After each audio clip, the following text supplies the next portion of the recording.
Bonjour, c'est Drawer. Aujourd'hui, nous allons parler du chef-d'œuvre de Wes Craven, Scream, premier du nom, sorti en 1996. Générique.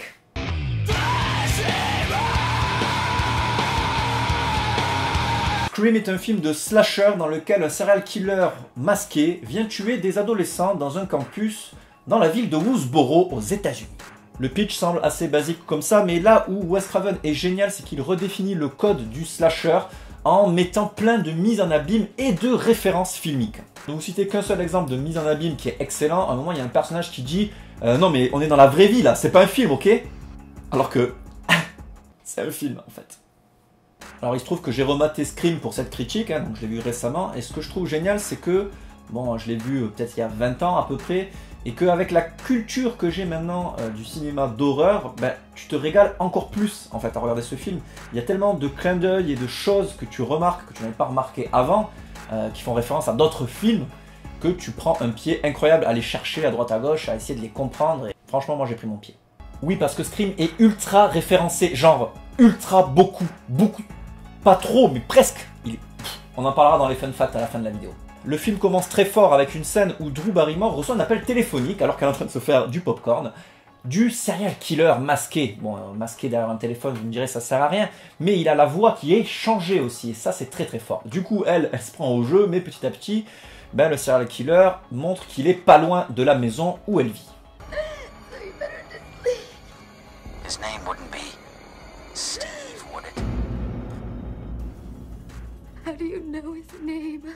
Donc là on a un préambule carrément cool car le tueur nous présente un peu son mode opératoire. Ce qu'on peut dire c'est qu'il est carrément joueur. Donc là impossible de ne pas penser au film de James Wan sorti en 2004, Saw, hein, où le tueur Jigsaw n'arrête pas de dire on va jouer un jeu. À partir de là le personnage joué par Drew Barrymore va lui dire qu'elle adore les films de Carpenter mais aussi les films de Wes Craven. Boum, encore une mise en abîme. Et ce qui est marrant, c'est que quand elle parle de Wes Craven, elle dit qu'elle aime bien les Freddy, mais qu'elle préfère le premier. Parce que c'est un des seuls qui est réalisé par Wes Craven. Enfin bon, il y a le 7 aussi, mais bon, on n'en parle pas de ça. Donc le personnage est carrément un gros troll, on peut le dire. D'ailleurs, j'ai critiqué le Freddy de Wes Craven, le premier du nom, ici. Donc n'hésite pas à aller y faire un tour.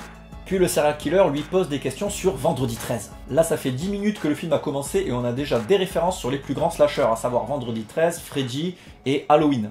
Et plus tard, il y en aura encore d'autres, des références. Il y aura Psychose, Carrie, Le Silence des Agneaux, Basic Instinct, Evil Dead, Prom Night. Dans le casting, on peut voir entre autres David Arquette, qui est un très bon acteur. Enfin, moi, je l'aime bien. Je l'ai bien aimé dans Road Racers, si vous l'avez pas vu, c'est excellent. Il y a Neve Campbell aussi, qui est plutôt mimi. Et il y a Courtney Cox, hein, qu'on peut connaître dans Friends, évidemment. Il y a aussi Rose McGowan de Planète Terreur. Donc, j'ai envie de dire qu'au niveau des acteurs Madame, on est servi. Madame est servie.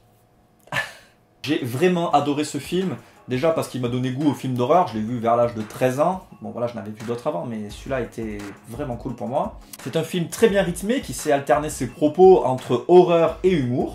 Je trouve qu'il est bien parce qu'il se prend pas trop au sérieux et puis il sait se différencier pas mal de tous les slashers qu'on a pu voir, hein, en les parodiant même. Et puis le final est vraiment juste parfait en fait. En plus dans le film tout le monde est suspect, enfin je veux dire il y a plein de fausses pistes et le tueur est complètement humain, enfin, je veux dire c'est pas une entité indestructible qui se relève, marche et rattrape toujours ses proies. Non, là il y a des moments où tu peux t'échapper. Bon, tu n'y arrives pas, mais tu peux. Bon, comme c'est un film ultra référencé, comme je l'ai dit précédemment, j'ai plein de fun facts. Est-ce que t'es prêt? Fun fact. Le film s'inspire de faits réels avec l'éventreur de Gainesville. Et oui, et donc là je cite Wikipédia. Danny Rolling, plus connu sous le nom de l'éventreur de Gainesville, assassina sauvagement à coups de couteau 5 étudiantes dans cette ville universitaire. Il commit également plusieurs viols, sympa, avant de les mutiler et acheva son parcours macabre en étant probablement responsable d'un triple meurtre à Shreveport, en Louisiane, en 1989, donc c'est assez récent finalement, puis une tentative d'homicide sur son père. Bref, quelqu'un a invité à un repas entre amis. Courtney Cox et David Arquette se sont rencontrés sur le tournage. Oh, c'est mignon! Et ils se sont mariés aussi. Oh, c'est mignon! Par contre, ils se sont séparés en 2013. Oh, c'est le mariage. Et puis... Allô? Bonjour, Drawer. Tu aimes les films d'horreur? Ben oui, j'ai envie de dire. Ah, ok. Eh bien, j'ai un petit fun fact, moi aussi. Oui, oui, vas-y, dis-moi. Il parle de règles à suivre dans le film. 1. Vous ne survivrez pas si vous faites du sexe. 2. Vous ne survivrez pas si vous vous droguez ou si vous picolez. 3. Vous ne survivrez pas si vous dites « je reviens ». Et 4. Tout le monde est suspect. Ben ok, merci. Attends, parce qu'il y a 2 règles que le Ghostface rajoute. Tu ne survivras pas si tu demandes qui c'est, et tu ne survivras pas si tu vas voir l'origine du bruit suspect. Ok, merci James, à la prochaine. Non, c'est pas James. Désolé. Encore une référence à Freddy Krueger avec un moment dans l'université, il y a un mec qui fait le ménage et il a un pull rayé rouge et vert et il se fait appeler Fred. Mais lol. Attendez, encore plus lol, il se trouve que ce mec-là, c'est Wes Craven.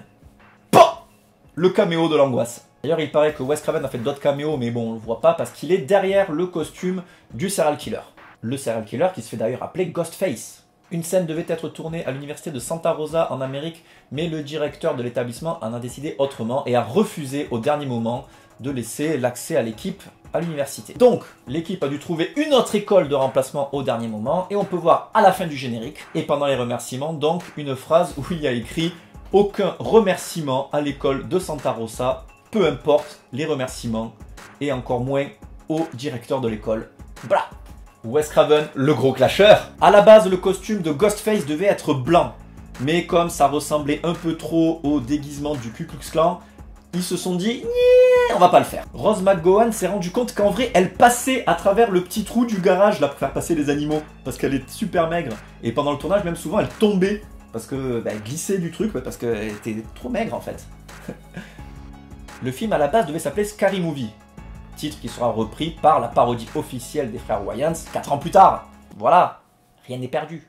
200 litres de faux sang ont été utilisés pour ce film, c'est quand même énorme. Bon, c'est sûr qu'on est loin de Peter Jackson avec son Brain Dead, mais bon, c'est quand même pas mal. Pour garder Drew Barrymore effrayée au début du film, Wes Craven n'arrêtait pas de lui raconter des histoires dégueulasses et vraies sur des tortures d'animaux. Et comme Drew Barrymore est une grande aficionado des animaux, bon ben voilà, ça l'a touché quoi. Dans le film, au moment, il regarde Halloween. Et ce qui est marrant, c'est que dans le film Halloween, 20 ans après, il regarde Scream 2, mise en abîme inversé. Le masque de Ghostface est inspiré directement de la célèbre peinture du Cri d'Edward Munch. Incroyable. À un moment, il parle d'un film de Wes Carpenter, ou la fusion de 2 réalisateurs, Wes Craven et John Carpenter. C'est quand même... John? Tori Spelling, la femme à tête de cheval là un petit peu, était envisagée pour le rôle de Sidney Prescott, mais au final, elle n'a pas joué dedans. Et c'est marrant parce que dans le film, à un moment, Sidney dit « Putain, si un jour ils font un film de ma vie, avec la chance que j'ai, ils vont prendre Tori Spelling, quoi. » Putain, mais ça clash là aussi, ça clash. Reese Witherspoon, bon je sais pas le dire, a refusé le rôle de Sidney Prescott dans le film. L'acteur qui joue Billy dans Scream a été casté par Wes Craven parce qu'il ressemblait à Johnny Depp quand il était jeune. Et Johnny Depp jouait d'ailleurs dans le Freddy, Les Griffes de la Nuit de Wes Craven. C'est marrant ce petit rappel. Et sur l'affiche, on peut voir tout le cast au complet, et l'acteur qui joue Billy a la petite moustache et le petit bouc comme Johnny Depp, sauf que dans le film, il est rasé de près. What the fuck? Il y a un caméo de Linda Blair, la gamine qui joue l'exorciste. Excellent.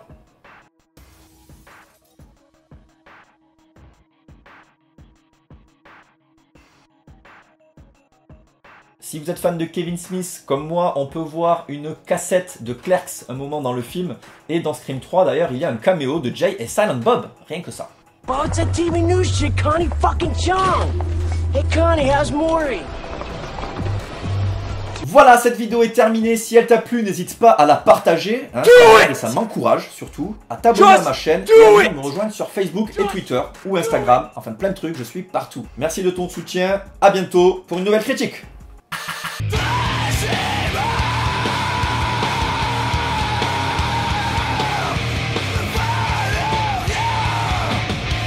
Tu peux aller voir ma critique de Human Centipede 2, qui est un film dégueulasse, hein, il faut se le dire. Tu peux aussi aller voir ma vieille vidéo, mais néanmoins excellente, qui parle des films What the Fuck. Tu peux aussi aller sur ma page Facebook, sur mon Twitter et sur mon Instagram. Bisous!